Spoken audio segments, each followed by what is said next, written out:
আপনারা দেখছেন বাংলা চ্যানেল কোটি প্রাণ একসাথে।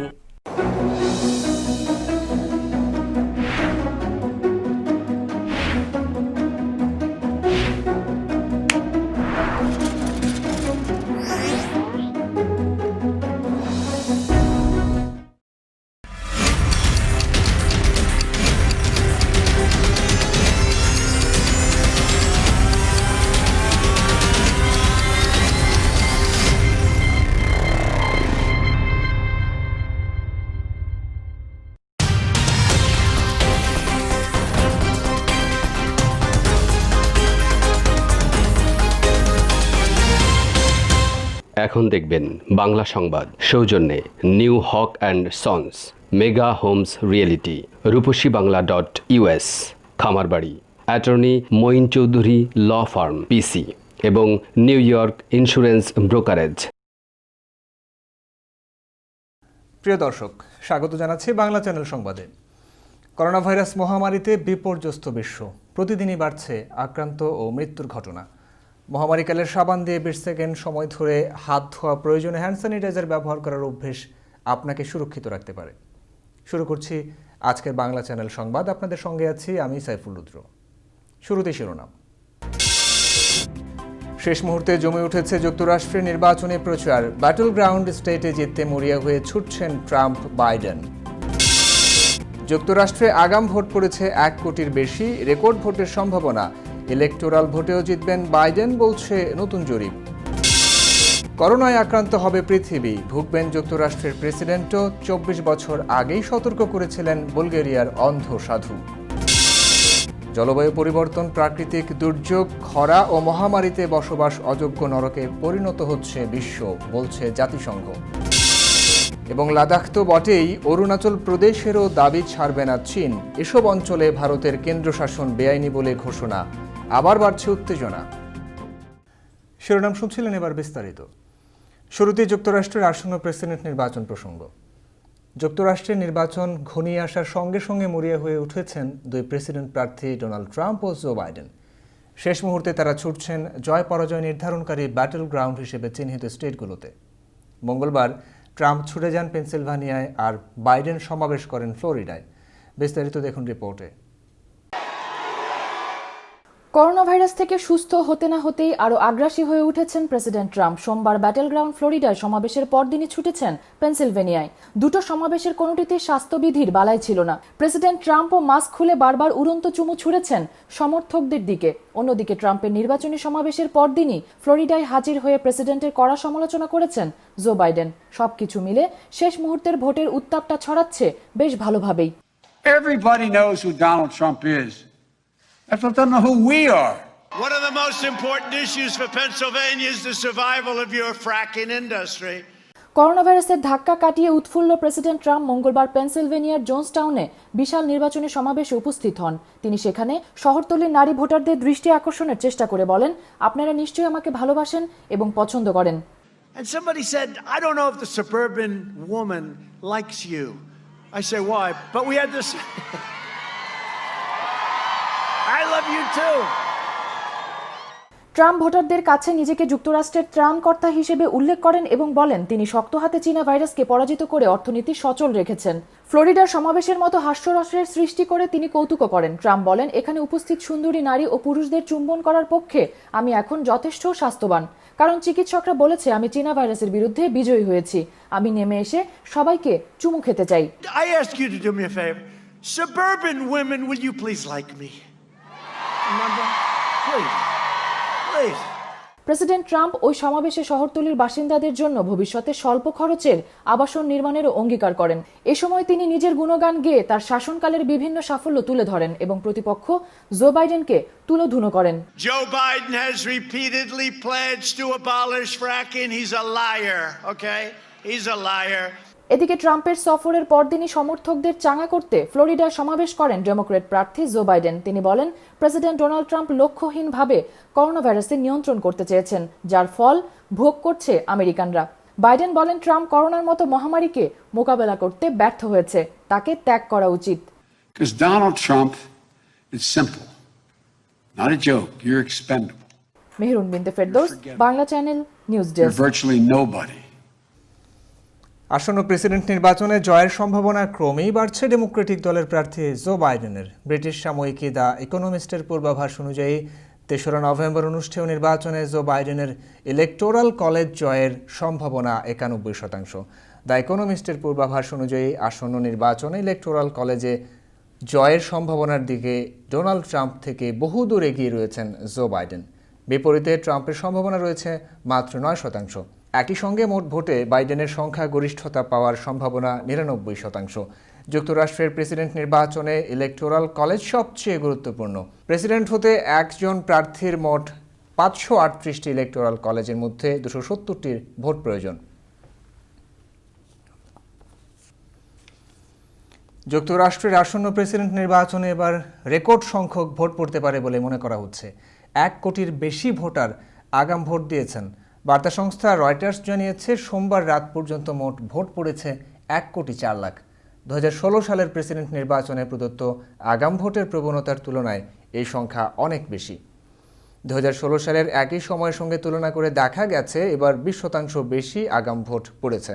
মহামারী করোনা ভাইরাসে যুক্তরাষ্ট্রে ব্যাপক মৃত্যুর মধ্যেও ভোট কেন্দ্রে ভোটারদের ব্যাপক উপস্থিতি সবাইকে অবাক করে দিয়েছে। বেশ কয়েকটি স্টেটে সশরীরে ভোট গ্রহণ শুরু হয়েছে আগেই। এছাড়া ডাকযোগেও আগাম ভোট চলছে যুক্তরাষ্ট্রে। জর্জিয়া অঙ্গরাজ্যে শুরু হওয়া আগাম ভোটে ভোটারদের দীর্ঘ সারি লক্ষ্য করা গেছে। ভোটারদের ব্যাপক সাড়া পড়েছে বলে জানিয়েছেন নির্বাচন কর্মকর্তারা। তবে স্থানীয় সময়ে সোমবার সকালে ভোটিং মেশিনে ত্রুটির কারণে ভোটারদের বিড়ম্বনার খবরও পাওয়া গেছে। দর্শক, এবার অন্যান্য প্রসঙ্গ। যুক্তরাষ্ট্রের সুপ্রিম কোর্টের বিচারপতি হিসেবে প্রেসিডেন্ট ডোনাল্ড ট্রাম্প মনোনীত বিচারক অ্যামি কোনি ব্যারেটের নিয়োগ নিশ্চিত করতে সিনেটের শুনানিতে গুরুত্বপূর্ণ কয়েকটি প্রশ্নের উত্তর সরাসরি দেননি। শুনানির দ্বিতীয় দিন মঙ্গলবার রক্ষণশীল এই বিচারক গর্ভপাত, স্বাস্থ্য সেবা ও সমকামীদের অধিকার নিয়ে নিজের মত প্রকাশ করতে বারবার অস্বীকৃতি জানিয়েছেন। তিনি উল্লেখ করেন তার কোনো এজেন্ডা নেই এবং আইনের শাসনের প্রতি শ্রদ্ধাশীল থাকার অঙ্গীকার ব্যক্ত করেছেন তিনি। ট্রাম্পের দল রিপাবলিকানরা চায় ৩রা নভেম্বরের নির্বাচনের আগেই সুপ্রিম কোর্টের বিচারপতির শূন্য আসন পূরণ করতে। বিচারপতি হিসেবে ব্যারেট নিয়োগ পেলে দেশটির সুপ্রিম কোর্টে ৬ থেকে ৩ ব্যবধানে রক্ষণশীলরা সংখ্যাগরিষ্ঠতা পাবে। এতে করে আগামী কয়েক দশকের জন্য সর্বোচ্চ আদালতে আদর্শগত ভারসাম্য বিনষ্ট হতে পারে। বিরোধী শিবির ডেমোক্রেটদের আশঙ্কা, ব্যারেটকে সুপ্রিম কোর্টের বিচারপতি হিসেবে নিয়োগ দিতে পারলে আদালতের দ্বারস্থ হওয়া যে কোনো রাজনৈতিক বিষয়ে রিপাবলিকানরা সুবিধা পাবে। এবার করোনা ভাইরাস প্রসঙ্গ। বিশ্বে তাণ্ডব চালাচ্ছে প্রাণঘাতী করোনা ভাইরাস। এই ভাইরাস সারা বিশ্বে এমন বিপর্যয় ঘটাবে তা আগে থেকে কেউ জানতো না। বাবা ভঙ্গা নামে বুলগেরিয়ার এক অন্ধ সাধু অনেকদিন আগেই নাকি করোনা ভাইরাস সম্পর্কে সতর্ক করেছিলেন। দেখুন বিস্তারিত রিপোর্টটিতে। এর আগেও একাধিক দেশে ধর্মগ্রন্থে, সাহিত্যে, সিনেমায় করোনা ভাইরাসের কথা আছে বলে অনেকেই দাবি করেছিলেন। তবে বাবা ভঙ্গার একজন ভক্ত দাবি করেছেন ১৯৯৬ সালে ৮৪ বছর বয়সে ওই সাধুর মৃত্যুর আগে তিনি নাকি করোনা মহামারীর কথা বলে গেছেন। ১৯৯০ সালের দিকে বাবা ভঙ্গার সঙ্গে দেখা করেছিলেন নেশকা স্টেফানোভা রোবেভা। বাবা ভঙ্গা মারা যাবার কিছুদিন আগেই করোনা সম্পর্কে কথা বলেছিলেন। ওই অন্ধ সাধু বলেছিলেন সারা পৃথিবী জুড়ে একটা সময়ের পর ছড়িয়ে পড়বে করোনা ভাইরাস। তিনি সতর্ক করেছিলেন যে এই ভাইরাসে আক্রান্ত হয়ে অসংখ্য মানুষের মৃত্যু হবে। পৃথিবীর এমন কোনো দেশ নেই যেখানকার মানুষ করোনায় আক্রান্ত হবেন না। তিনি বলেছিলেন এর ফলে হাজার হাজার মানুষের মৃত্যু হবে। কিন্তু সে সময় এই বিষয়ে কিছুই বুঝতে পারেননি রোবেভা, কারণ বাবা ভঙ্গা করোনাকে ভিন্ন নামে ব্যবহার করেছিলেন। রোবেভা সম্প্রতি এক টুইট বার্তায় দাবি করেছেন যে যুক্তরাষ্ট্রের ৪৫তম প্রেসিডেন্ট অজানা রোগে মারা যাবেন। একথাও বলেছিলেন বাবা ভঙ্গা। যদিও ৪৫তম প্রেসিডেন্ট ডোনাল্ড ট্রাম্প করোনায় আক্রান্ত হলেও এর মধ্যেই হাসপাতাল থেকে ছাড়া পেয়ে নির্বাচনী প্রচারণা শুরু করেছেন। বুলগেরিয়ার ওই অন্ধ সাধু জানিয়েছিলেন যে মহামারীতে পৃথিবী ঢেকে যেতে চলেছে আর কয়েক বছরের মধ্যেই। কিন্তু যখন করোনা ভাইরাস প্রথম ছড়ায় তখন রোবেভা মনে করেছিলেন যে এটি একটি চীনা ফ্লু এবং সহজেই এটি পৃথিবী ছেড়ে চলে যাবে। কিন্তু পরবর্তীকালে দেখা যায় করোনা ভাইরাস সারা পৃথিবীকে গ্রাস করে ফেলেছে। ওই অন্ধ সাধুর বক্তব্য নতুন করে মনে পড়ে যায় রোবেভার। তার কথা অক্ষরে অক্ষরে ফলে গেছে। তবে আমেরিকার প্রেসিডেন্টকে নিয়ে তিনি যা বলেছিলেন সেটি এখনো পর্যন্ত মেলেনি। কেউ কেউ দাবি করেন বাবা ভঙ্গা বলেছিলেন আমেরিকার ৪৫তম প্রেসিডেন্ট কঠিন রোগে আক্রান্ত হবেন। সে কথা ফলে গিয়েছে, কারণ মার্কিন প্রেসিডেন্ট ডোনাল্ড ট্রাম্প করোনায় আক্রান্ত হয়েছেন। এত বছর আগে একজন সাধু কিভাবে করোনা সম্পর্কে সতর্ক করেছেন তা নিয়ে অনেকেই বিস্ময় প্রকাশ করেছেন। বাবা ভঙ্গার অনুসারীরা মনে করেন তিনি ছিলেন একজন শক্তিশালী আধ্যাত্মিক গুরু। তাদের দাবি বাবা ভঙ্গা মৃতদের সঙ্গে যোগাযোগ করতে পারতেন, এমনকি ভবিষ্যৎ সম্পর্কেও অনেক কিছু সঠিকভাবে বলে দিতে পারতেন। Kanis Fatema Nipa, Bangla channel, news desk. চীনের উহান শহর থেকে প্রাণঘাতী নভেল করোনা ভাইরাসের সেই অশোভনীয় যাত্রা শুরু। এখন সারা বিশ্বকে গ্রাস করেছে ভাইরাসটি। করোনা নিয়ন্ত্রণের চেষ্টায় পুরো বিশ্ব আজ নাজেহাল অবস্থায়। এদিকে চীনের একটি শহরে আবারও নতুন করে করোনা সংক্রমণ শুরু হয়েছে। চীনে দক্ষিণ পূর্বাঞ্চলীয় শহর ডিংডাওতে হাতে গোনা ১২ জন করোনা পজিটিভ রোগী পাওয়া গেছে। আর তাতেই শহরের কর্তৃপক্ষের ঘুম হারাম। করোনা নিয়ন্ত্রণে কঠোর সিদ্ধান্ত নিয়েও চিংডাও শহরের ৫ দিনে প্রায় ১ কোটি লোকের করোনা ভাইরাস পরীক্ষা শুরু করেছে দেশটি। দক্ষিণ পূর্বাঞ্চলীয় শহর চিংডাওয়ের কর্তৃপক্ষ বলছে ওই শহরে ১ ডজন লোক করোনা পজিটিভ শনাক্ত হবার পর শহরের সব বাসিন্দাকে কোভিড পরীক্ষা করা হবে। গত মে মাসে উহান শহরের মোট ১ কোটি ১০ লাখ বাসিন্দার সবাইকে কোভিড-১৯ পরীক্ষা করা হয়েছিল। চীনে করোনা সংক্রমণ যাত্রা শুরু করলেও বিশ্বের সবচেয়ে কম ক্ষতিগ্রস্ত দেশগুলোর মধ্যে অন্যতম দেশটি। বাংলাদেশে প্রাণঘাতী করোনায় আক্রান্ত হয়ে গত ২৪ ঘন্টায় আরও ১৬ জনের মৃত্যু হয়েছে। আর নতুন রোগী শনাক্ত হয়েছেন ১,৬৮৪ জন। বুধবার কোভিড-১৯ রোগ নিয়ে হালনাগাদ তথ্য জানাতে স্বাস্থ্য অধিদপ্তরের সংবাদ বিজ্ঞপ্তিতে এমন তথ্য মিলেছে। এতে বলা হয়, নতুন শনাক্ত ১,৬৮৪ জনকে নিয়ে দেশে করোনা ভাইরাসে মোট আক্রান্তের সংখ্যা ৩,৮২,৯৫৯ জন হলো। আর গত একদিনে মারা যাওয়ার ১৬ জনকে নিয়ে দেশে এই ভাইরাসে মোট মৃতের সংখ্যা বেড়ে দাঁড়িয়েছে ৫,৫৯৩ জনে। অবশ্য একদিনে মৃত্যুর এই সংখ্যা গত ১৩৯ দিনের মধ্যে সবচেয়ে কম। এবার নিউ ইয়র্ক কমিউনিটি সংবাদ।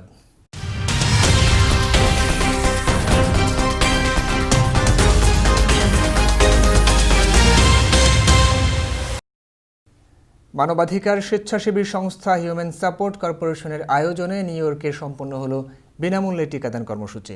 স্থানীয় সময় রোববার জ্যাকসন হাইটসের একটি টিউটোরিয়াল মিলনায়তনে ফ্লু ভাইরাসের প্রতিষেধক টিকা গ্রহণে অংশ নেন বিপুল সংখ্যক প্রবাসী বাংলাদেশিরা। বিস্তারিত দেখুন রিপোর্টে।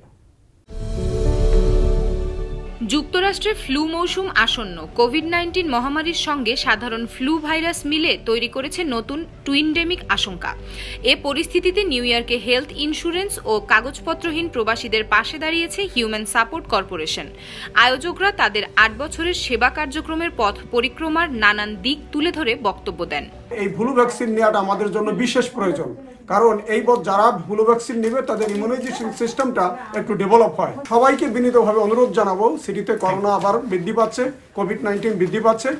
তা এই লক্ষ্যে আপনারা যারা নেননি তাদেরকে সবিনয় অনুরোধ জানাবো, আপনারা অবশ্যই নিজ নিজ ক্লিনিকের ডাক্তারের কাছে অথবা যে কোনো ফার্মাসিতে গিয়েও আপনারা এই টিকা কর্মসূচি গ্রহণ করতে পারেন। এ আয়োজনে উপস্থিত ছিলেন সংগঠনের ভারপ্রাপ্ত সাধারণ সম্পাদক তপন কুমার সেন, সহসভাপতি শামসুন নাহার, জাহানারা এ আলী, আবুল কালাম আজাদ, জুনান নাশিদ, সানি। সহযোগিতায় ছিলেন ফার্মাসিস্ট কার্তিজা সাহা, নাসিমা আখতার প্রমুখ। Khairun Tasnim Georgia, Bangla channel, news desk. প্রদীপ প্রজ্বলনের মাধ্যমে নিউ ইয়র্কের স্মরণ করা হলো ১৯৪৬ সালের ১০ই অক্টোবর নোয়াখালীতে ভয়াবহ হত্যাযজ্ঞে নিহতদের। স্থানীয় সময় শনিবার জ্যাকসন হাইটসের ডাইভার্সিটি প্লাজায় অনুষ্ঠানের সূচনা করা হয় ১ মিনিট নীরবতা পালনের মধ্য দিয়ে। দীনেশচন্দ্র মজুমদারের পরিচালনায় বক্তারা বলেন, তৎকালীন সময়ে নোয়াখালী জেলায় স্থানীয়দের দ্বারা সংঘটিত ধারাবাহিক গণহত্যা, ধর্ষণ, অপহরণ, হিন্দুদের জোরপূর্বক ধর্মান্তকরণ, লুটপাট এবং অগ্নিসংযোগের ঘটনা ছিল মর্মান্তিক এক অধ্যায়। তারা আরও উল্লেখ করেন, তারই ধারাবাহিকতায় এখনও ক্ষেত্রবিশেষে সংখ্যালঘুদের নিপীড়ন করা হচ্ছে। তাই সরকারকে এসব অশুভ শক্তিকে কঠোর হাতে দমনের আহ্বান জানান সমাবেশ থেকে। এবার বাংলাদেশ প্রসঙ্গ। সাংবাদিক দম্পতি সাগরণী হত্যা মামলার তদন্ত প্রতিবেদন দাখিলের জন্য আগামী ২২ নভেম্বর নতুন দিন ধার্য করেছেন আদালত। এ নিয়ে মোট ৭৫ বার পেছালো এই মামলার প্রতিবেদন দাখিল। বুধবার ঢাকা মহানগর হাকিম রাজেশ চৌধুরীর আদালত প্রতিবেদন দাখিলের জন্য নতুন এই দিন ধার্য করেন।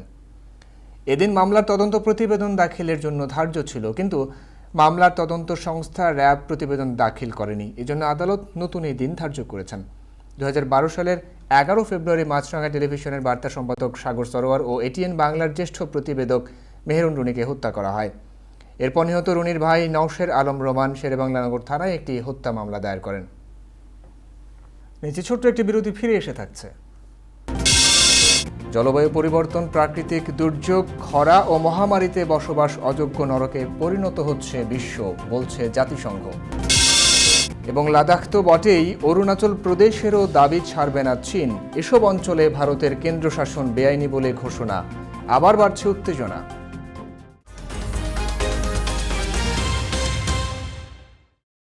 নিরাপত্তা নিয়ে উদ্বিগ্ন? বিশ্বের যে কোনো প্রান্তে বসে নজর রাখুন বাড়ি, অফিস বা ব্যবসা প্রতিষ্ঠান। আপনার পরিবার, কর্মক্ষেত্র বা প্রতিষ্ঠানের টোটাল সিকিউরিটি সলিউশন নিশ্চিত করতে digital security system and networking inc বিশ্বস্ত একটি নাম। Weatherproof night vision, CC camera, networking, installation এবং সার্বিক সেবায় রয়েছে আমাদের দক্ষ টিম ও অভিজ্ঞতা। যোগাযোগ করুন MD Ziaur Rahman Chowdhury Litu, 16709 Hillside Avenue, second floor, suite 2A, Jamaica, New York 11432। Cellphone number 9418223090। Email lituchaudhuri2009@yahoo.com। আপনার নিশ্চিন্ত নিরাপত্তা আমাদের স্বস্তি। আমেরিকার সকল বাংলাদেশি ব্যবসায়ী ভোক্তা সমাজের প্রতি নিবেদন, স্কয়ার ফুড অ্যান্ড বেভারেজ লিমিটেডের পণ্য সামগ্রী, রাঁধুনি, রুচি ও চাষি ব্র্যান্ডের একমাত্র বৈধ আমদানিকারক এবং সরবরাহকারী নিউ হক অ্যান্ড সন্স। স্কয়ারের পণ্য সামগ্রী যুক্তরাষ্ট্রে আমরা একমাত্র পরিবেশক। বাংলাদেশি কিছু অসাধু ব্যবসায়ী খুচরা বাজার থেকে মেয়াদোত্তীর্ণ পণ্য সরবরাহ করছে, তাই যুক্তরাষ্ট্রের সকল ব্যবসায়ী ভোক্তাদের অনুরোধ করা যাচ্ছে পণ্য ক্রয়ের পূর্বে new Haque and sons coding করা দেখে কিনুন। মেগা হোমস রিয়েলটি, স্বপ্ন আপনার, দায়িত্ব আমাদের। পছন্দের বাড়িটির জন্য আসুন আমাদের কাছে। Mega homes realty, buy, sell, rent, invest ও শর্ট সেল। আমরা ফোরক্লোজ থেকে আপনার বাড়ি রক্ষা করতে সহায়তা করি। Mega homes realty, commercial and residential real estate firm. আমাদের সাথে যোগাযোগের ঠিকানা Moinul Islam, 3211 35th avenue, Astoria, New York 11106। Telephone 9175354131। Email moinul4@gmail.com।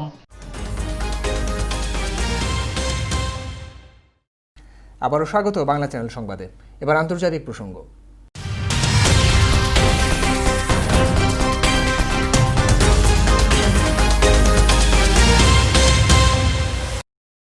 গেল 20 বছরে প্রাকৃতিক দুর্যোগের ক্ষণঘটা বৃদ্ধিতে কোটি কোটি মানুষের জন্য বসবাস অযোগ্য নরকে পরিণত হয়ে উঠছে বিশ্ব। জলবায়ু সংকটকে এর প্রধান কারণ হিসেবে চিহ্নিত করে জাতিসংঘ বলছে, বিশ্ব নেতারা দ্রুত ব্যবস্থা না নিলে এই সংকট মোকাবেলা কঠিন হয়ে পড়বে। আরও কঠিন হয়ে পড়বে মানুষের বেঁচে থাকার ভবিষ্যৎটাই। বিস্তারিত দেখুন রিপোর্টে। জলবায়ু পরিবর্তনের প্রভাব প্রশমনে ফলপ্রসূ ব্যবস্থা নিতে বিশ্ব রাজনৈতিক এবং ব্যবসায়িক নেতাদের ব্যর্থতায় এই গ্রহ ধীরে ধীরে কোটি কোটি মানুষের জন্য বসবাস অযোগ্য নরকে পরিণত হচ্ছে বলে মনে করছে জাতিসংঘ। সোমবার জাতিসংঘের দুর্যোগ ঝুঁকি হ্রাস সংক্রান্ত অফিস UNDRR এর প্রকাশিত এক প্রতিবেদনে এই সতর্কবার্তা দেওয়া হয়েছে।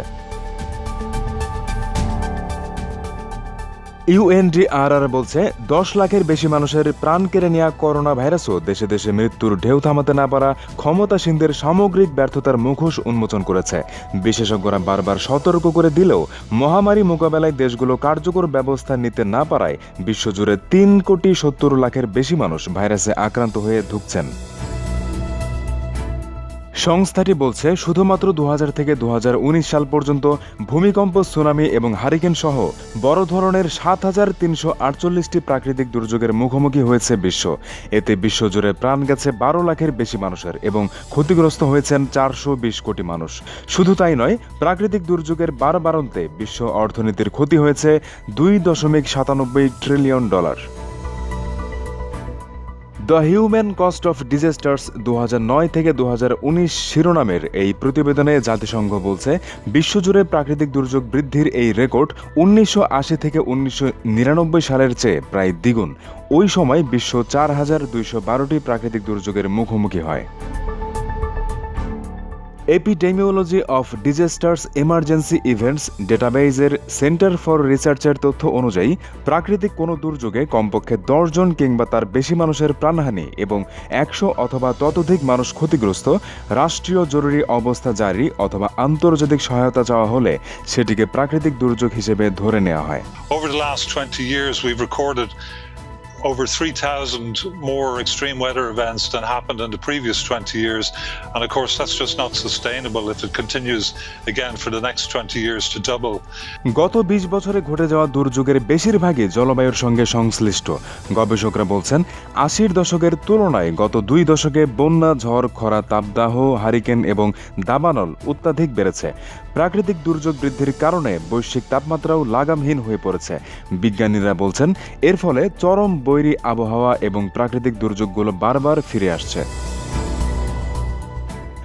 UNDRR এর প্রধান মামি মিজুটোরি এবং বেলজিয়ামের centre for research on epidemiology of ডিজাস্টার্সের প্রধান দেবব্রতী গুহ সাপির বলেন, এটাই সবচেয়ে অবাক করার মতো বিষয় যে আমরা স্বেচ্ছায় এবং জেনে শুনে নিজেদের ধ্বংসের বীজ বপন করে চলেছি। জাতিসংঘ বলছে 20 বছরে জলবায়ু দুর্যোগে সবচেয়ে বেশি ক্ষতিগ্রস্ত হয়েছে এশিয়া। এই অঞ্চলে 2000 থেকে 2019 সাল পর্যন্ত 3068টি দুর্যোগ আঘাত এনেছে।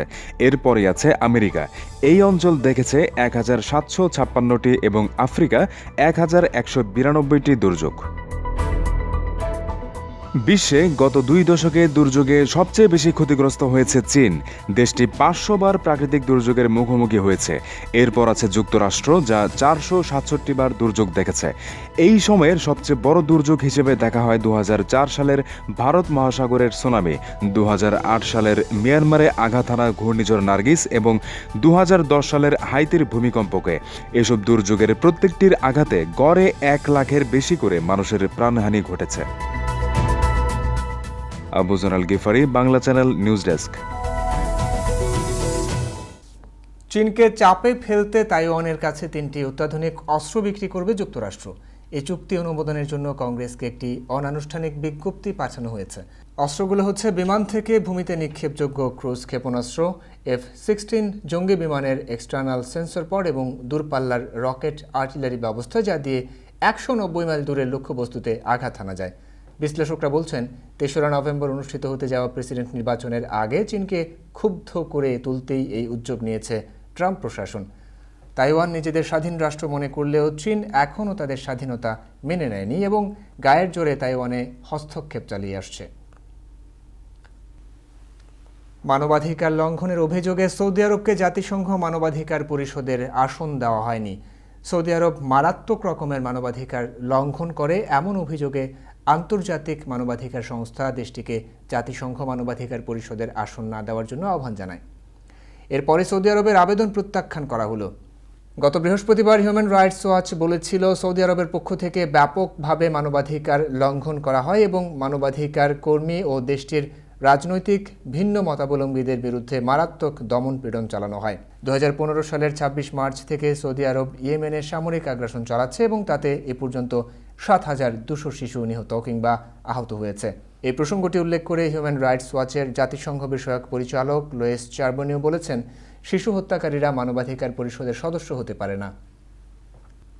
উইঘুর নির্যাতনের বিষয়ে চীনের কঠোর সমালোচনা করেছেন কানাডার প্রধানমন্ত্রী জাস্টিন ট্রুডো।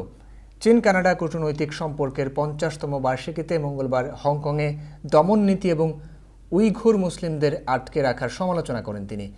সাংবাদিকদের সঙ্গে আলাপকালে ট্রুডো বলেন, চীনের মানবাধিকার রেকর্ড নিয়ে কানাডার উদ্বেগ রয়েছে। হংকং ও জিনজিয়াংয়ের উইঘুর মুসলিমদের ব্যাপারে চীনা নীতি নিয়ে অটোয়া উদ্বিগ্ন। বেইজিংয়ের দৃষ্টিভঙ্গি তার নিজের কিংবা আন্তর্জাতিক সম্প্রদায় কারো জন্য ইতিবাচক নয়। জাস্টিন ট্রুডো বলেন, চীন বিশ্বের অন্য দেশের নাগরিকদের পাশাপাশি 2 কানাডিয়ান নাগরিককেও বিনা বিচারে আটকে রেখেছে। এসব বিষয়ে কানাডা মিত্রদের সঙ্গে কাজ করবে। শুধু লাদাখ নয়, আবারও অরুণাচল প্রদেশকেও নিজেদের বলে দাবি করল চীন। চীনের অভিযোগ, বেআইনিভাবে লাদাখকে কেন্দ্রশাসিত অঞ্চল বলে ঘোষণা করেছে ভারত। আর এর সুরাহা না হলে উত্তেজনা কমার সম্ভাবনা খুব ক্ষীণ। অর্থাৎ প্রচ্ছন্নভাবে অরুণাচলকেও নিজেদের করে নেয়ার ঘোষণা দিয়ে বসল চীন। বিস্তারিত দেখুন রিপোর্টে।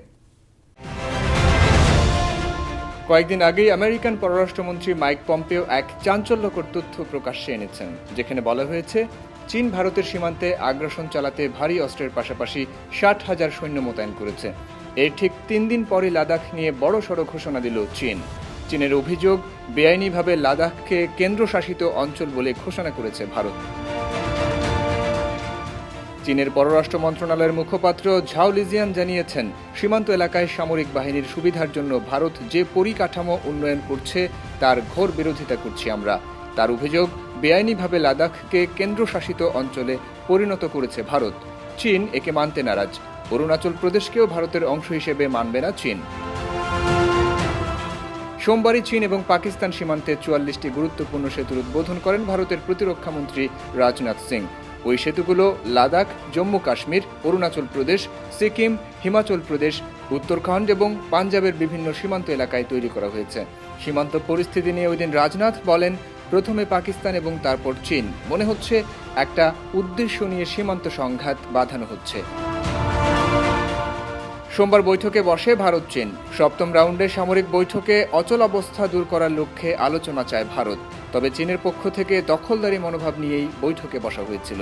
ওই বৈঠকে চীন সাফ বলে দিয়েছে, সীমান্ত থেকে ভারতের সৈন্যদের সরিয়ে না নিলে প্রস্তুত এই আলোচনায় কোনো ফল আসবে না। এর মধ্যেই চীনা মুখপাত্রের অরুণাচল দাবি সংকটকে আরও বাড়িয়ে দিল। সাইফুল রুদ্র, বাংলা চ্যানেল, নিউজ ডেস্ক। এবার ইমিগ্রেশন আপডেট। বাংলাদেশিরা আগামী 31 ডিসেম্বর পর্যন্ত অর্থাৎ এবছর আর ইতালিতে প্রবেশের অনুমতি পাবেন না। এই পরিস্থিতির জন্য বাংলাদেশি প্রবাসীদেরই দায়ী করছে সরকার, কারণ তারা ইতালি সরকারের কোয়ারেন্টাইন নিয়ম লঙ্ঘন করেছিলেন। মন্ত্রণালয়ের সাংবাদিকদের সঙ্গে আলাপকালে পররাষ্ট্রমন্ত্রী একে আব্দুল মোমেন এসব তথ্য জানান। ইতালি প্রবাসী কর্মীদের সে দেশে ফেরার বিষয়ে তিনি বলেন, কোনো ভালো খবর নেই, আমাদের প্রবাসীরাই সমস্যা। আপনারা জানেন যে তারা ইতালির আইন মেনে চলেননি। 48 জন বাংলাদেশি ইতালি যাওয়ার পর তাদের করোনা আক্রান্ত সন্দেহ করে ইতালি কর্তৃপক্ষ তাদের একটি হোটেলে 14 দিনের বাধ্যতামূলক কোয়ারেন্টাইনে থাকতে বলেছিল, কিন্তু তাদের অনেকেই কোয়ারেন্টাইন করেননি। পররাষ্ট্রমন্ত্রী আরও বলেন, ইতালি সরকার রোমে অবস্থানকারী 30,000 প্রবাসী বাংলাদেশিকে বাধ্যতামূলক কোভিড-19 পরীক্ষা করতে বলেছিল, কিন্তু অনেক বাংলাদেশি পরীক্ষা এড়াতে শহর ছেড়ে পালিয়েছেন, যা খুবই দুর্ভাগ্যজনক। এই ইস্যুতে ইতালি কর্তৃপক্ষের সঙ্গে কথা বলার চেষ্টা করেছে, কিন্তু তাতে কোনো ফল আসেনি। এবার প্রবাস সংবাদ।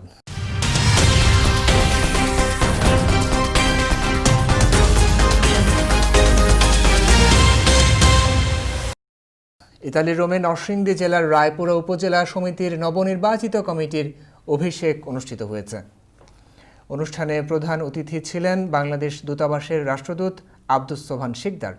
রোমের একটি হলরুমে আয়োজিত প্রথম অধিবেশনে প্রধান উপদেষ্টা হাজী খলিলুর রহমানের সভাপতিত্বে বিদায়ী সভাপতি আল মাহমুদ রফিককে বিদায় সংবর্ধনা দেওয়া হয়। দ্বিতীয় পর্বে নবনির্বাচিত সভাপতি মিয়া আলম জুয়েলের সভাপতিত্বে ও সাধারণ সম্পাদক ইমরান হুসাইনের পরিচালনায় এ সময় বক্তব্য রাখেন উপদেষ্টা সালাহ উদ্দিন আহমেদ, হাজী মমতাজউদ্দিন সহ আরও অনেকে। এবার সংস্কৃতি সংবাদ।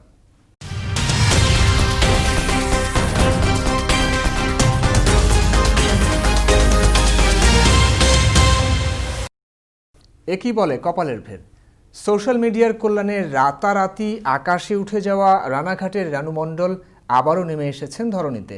শুধু নামে নিনি, ফিরেছেন স্টেশনে চেয়ে চিনতে খেয়ে বাঁচার দিনগুলোতেই। কেন রানুর এমন উত্থান আর পতন? নেটিজেনরা দুষছেন রানু মণ্ডলের দম্ভে মাটিতে পা না পড়ার স্বভাবকেই। দেখে নিন রিপোর্টটি। কণ্ঠ আর সোশ্যাল মিডিয়ার কল্যাণে রাতারাতি সেলিব্রিটিতে পরিণত হয়েছিলেন রানু মণ্ডল, যিনি ভারতের পশ্চিমবঙ্গের রানাঘাট স্টেশনে খেয়ে না খেয়ে দিনাতিপাত করতেন। কিন্তু একদিন হঠাৎ করেই ট্রেনে ঘুরে ঘুরে ভিক্ষা করার ভাগ্য বদলে যায় রানুর। হাওয়াই জাহাজে উড়ে যান মুম্বাইয়ের রেকর্ডিং স্টুডিওতে, প্লেব্যাক করলেন বলিউডের ছবিতে। তার নাম ছড়িয়ে পড়ে ভারতের সবখানে। তাকে নিয়ে মেতেছিল বাংলাদেশের নেটিজনরাও। খ্যাতিটা বেশি দিন ধরে রাখতে পারলেন না রানু মণ্ডল। হঠাৎ আকাশের চাঁদ হাতে পেয়ে সেলিব্রিটির দাম্ভিকতা দেখানোর ফলস্বরূপ ফিরে এলেন আগের অবস্থানে। নদিয়ার বোগোপাড়ার বাসিন্দা রানুকে আবার সাদরে গ্রহণ করে নিল রানাঘাট স্টেশনের ভিক্ষুকরা। যেখান থেকে শুরু করেছিলেন মাত্র 1 বছরের ব্যবধানে, ঠিক সেখানেই ফিরলেন সেই রানু মণ্ডল। সেই পুরনো দিনের মতোই এখন প্রতিদিনের খাবার জোগাতে ঘাম ছুটছে রানুর। প্রায় দিনই অনাহারে অর্ধাহারে থাকতে হচ্ছে তার। সেই আগের মতোই চলতি পথে মানুষের দেয়া সাহায্যে তার দিন চলছে। পাড়া প্রতিবেশীদের সাহায্যেই কোনো রকম দিন যাপন করছেন তিনি। আগের ঠাটবাট কিছুই অবশিষ্ট নেই তার। রাতারাতি জনপ্রিয়তার অনেকটা লাইনচ্যুতি ঘটে রানু মণ্ডলের। নানা সময়ে নানা বিতর্কিত কাণ্ড করে ও কথা বলে গণমাধ্যমের শিরোনামে আসেন রানু। নিজেকে অনেক বড় তারকা মনে করতে শুরু করেন। এ সময় কেউ সেলফি তুলতে এলে বা কাছাকাছি ঘেঁষলে ভুলভাল ইংরেজিতে তাদের সঙ্গে বাজে আচরণ করেন। ভিক্ষুকদের নিয়েও নোংরা মন্তব্য করেন। এসব ঘটনা গণমাধ্যমে আসার পর তার প্রতি মানুষের সমর্থন, অনুরাগ শূন্যের কোঠায় নেমে আসে।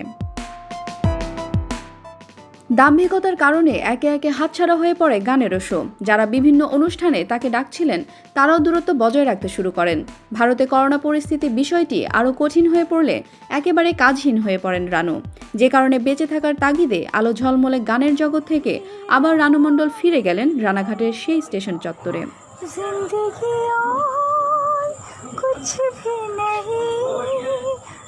গত বছর রানাঘাট স্টেশনে গান গাওয়ার সময় অতীন্দ্র নামে এক যুবক তার গান রেকর্ড করে সোশ্যাল মিডিয়ায় পোস্ট করেন। মুহূর্তে সেটি ভাইরাল হয়ে যায়।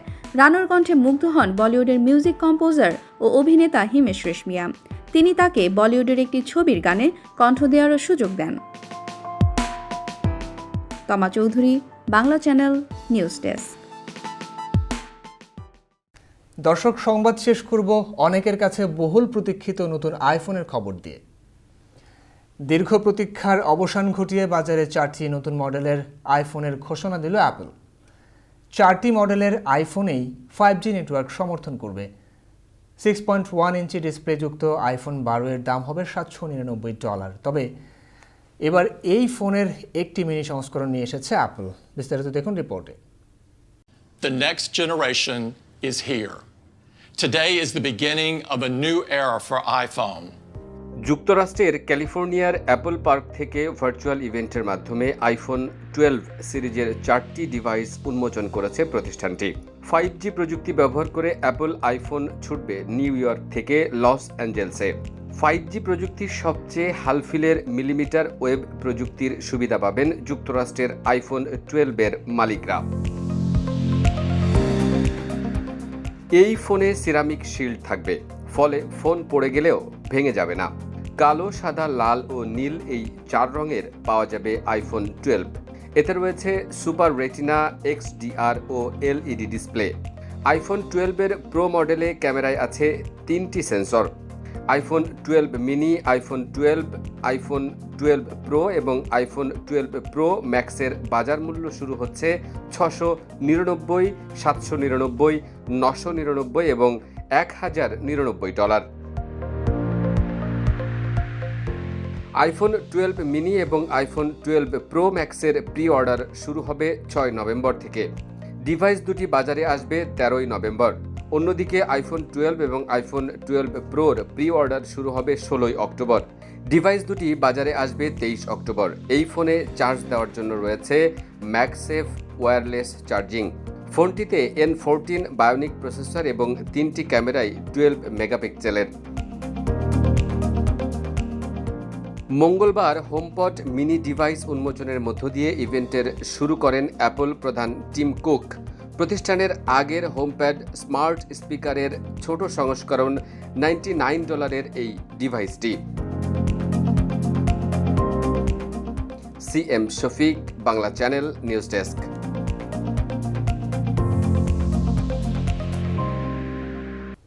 এই ছিল বাংলা চ্যানেল সংবাদে। শেষ করার আগে শিরোনামগুলো জানাবো আরও একবার। শেষ মুহূর্তে জমে উঠেছে যুক্তরাষ্ট্রের নির্বাচনী প্রচার। ব্যাটল গ্রাউন্ড স্টেটে জিততে মরিয়া হয়ে ছুটছেন ট্রাম্প, বাইডেন। যুক্তরাষ্ট্রে আগাম ভোট পড়েছে 1 কোটির বেশি, রেকর্ড ভোটের সম্ভাবনা। ইলেকটোরাল ভোটেও জিতবেন বাইডেন বলছে নতুন জরিপ। করোনায় আক্রান্ত হবে পৃথিবী, ভুগবেন যুক্তরাষ্ট্রের প্রেসিডেন্টও। 24 বছর আগেই সতর্ক করেছিলেন বুলগেরিয়ার অন্ধ সাধু।